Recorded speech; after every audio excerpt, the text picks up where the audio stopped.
大家好，歡迎收看 VDA Express 每日分析。今日係2026年7月20日，我哋要傾嘅主題係科技巨頭新動向，AI 晶片與電動車引領市場變革。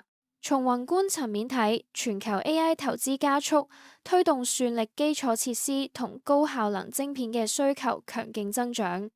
電動車市場競爭加劇，價格戰同技術創新並行，車廠加速差異化佈局，市場整合趨勢明顯。雲端服務巨頭表現出現分化，雲端需求雖然穩健增長，但各大服務商因為策略、區域同資本開支嘅差異而呈現分化。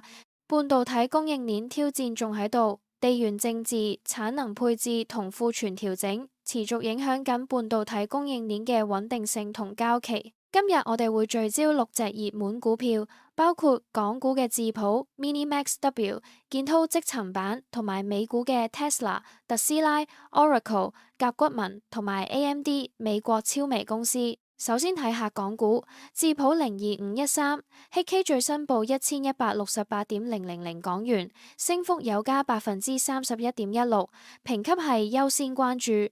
智譜聚焦大模型研發同應用，喺 AI 技術創新同商業化落地方面持續取得突破，受惠於政策支持同行業需求增長，具備長期投資價值。中芯國際00981，HK 最新報70.650港元，升咗加4.36%，同樣評級為優先關注。中芯國際作為中國領先嘅晶圓代工企業，技術平台持續升級，產能穩步擴張，受益於國產替代同全球晶片需求回暖，發展前景廣闊。建滔積層板01888，HK 最新報46.640港元，升咗加10.26%，評級係優先關注。建滔積層板喺全球市場佔據領先地位，受益於5G、數據中心同物聯網等新興技術發展，需求持續增長。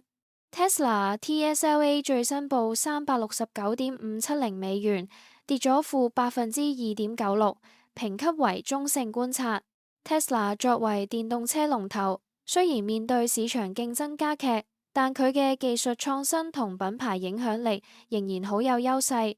後續需要留意佢 FSD 嘅推廣進度同全球銷量數據。Oracle OCL 最新報121.380美元，跌咗負3.98%，評級為提高警戒。Oracle 喺雲端服務市場持續投入，但佢嘅股價近期受到市場對信貸市場隱憂嘅影響，需要密切留意佢雲端業務嘅增長同埋信貸風險。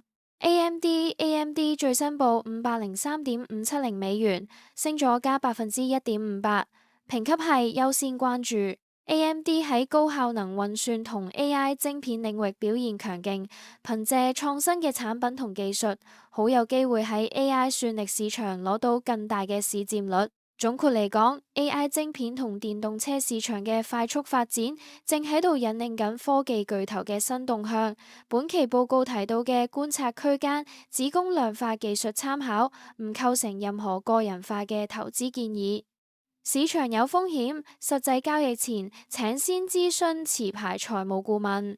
多謝大家收看，我哋下期再見。